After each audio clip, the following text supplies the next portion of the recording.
اور مولانا سے لوگ پوچھتے ہیں، وہ کہتے ہیں مجھے تو پتہ ہی نہیں لوگ میرے فتوے پر کیا کیا اوندا سیدھا کرتے ہیں۔ میرے بھائیوں، یہ جو اسلامک بینکوں والا سود ہے یہ بھی سود ہے، اور بہت خطرناک سود ہے۔ کئی واقعات میرے علم میں آئے ہیں، کہیں برکہ بینک سے اور دوسری بینکوں سے جنہوں نے مورگیج لیا، بینک پرچیز کر کے مکان لیا، وہ سب تباہ ہو گئے بیچارے۔ اس لیے میرے بھائیوں، سود سے بچنے کی پوری کوشش کرو۔ شریعت کی نظر میں سود کا $1 70 ٹائم ماں کے ساتھ زنا کرنے سے برا ہے۔ اللہ تعالیٰ اس مضمون کو سمجھنے کی توفیق عطا فرمائے۔ فرمایا وَاتَّقُوا النَّارَ الَّذِي أُعِدَّتْ لِلْكَافِرِينَ، اس آگ سے بچو جو آگ کافروں کے لیے تیار کی گئی۔ سود لوگے دوگے جہنم میں جانا پڑے گا، اور وہ جہنم اصل تو کافروں کے لیے تیار ہوئی ہے، لیکن گنہگار مومنوں کو بھی جانا پڑے گا۔ دوزخ در حقیقت کافروں کے لیے، مسلمانوں کے لیے نہیں ہے۔ لیکن اگر کوئی مسلمان آخری درجے کا گنہگار ہے تو اس کو 4 مواطن میں سزا ملتی ہے، دنیا میں سزا ملتی ہے، معاملہ ختم ہو گیا، آگے معاملہ صاف، ورنہ قبر میں سزا ملے گی، پھر میدان قیامت میں سزا ملے گی، اور پھر بھی معاملہ ختم نہ ہو تو دوزخ میں جانا پڑے گا۔ تو یہ دوزخ جو کافروں کے لیے تیار کی گئی، اس سے بچو۔ تمہیں تھوڑی دیر کے لیے جانا پڑے، اس کیوں جاؤ؟ کیا آفت ہے تھوڑی دیر کے لیے جانے کی؟ اور فرمایا وَأَطِيعُوا اللَّهَ وَالرَّسُولَ لَعَلَّكُمْ تُرْحَمُونَ، دل کی خوشی سے اللہ کا کہنا مانو، رسول کا کہنا مانو۔ اللہ نے تو یہ ربا القرض کو منع کیا، اور اللہ کے رسول نے ربا الفضل اور ربا النسیہ کو منع کیا ہے۔ دونوں کی بات مانو، اللہ کی بات مانو اور اللہ کے رسول کی بات مانو۔ اطاعت کے معنی ہے دل کی خوشی سے، بشاشت سے مان لینا۔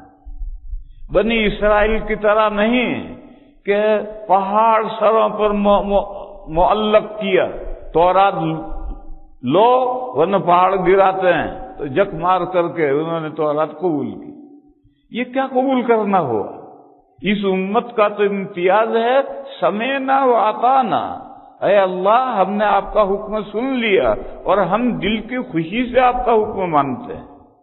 فرمایا اطیعوا اللہ والرسول لعلکم ترحمون، اللہ کا اور اللہ کے رسول کا حکم دل کی خوشی سے مانو تاکہ تم مہربانی کیے جاؤ، جنت سے جہنم سے بچائے جاؤ، جنت سے ہم کنار کیے جاؤ۔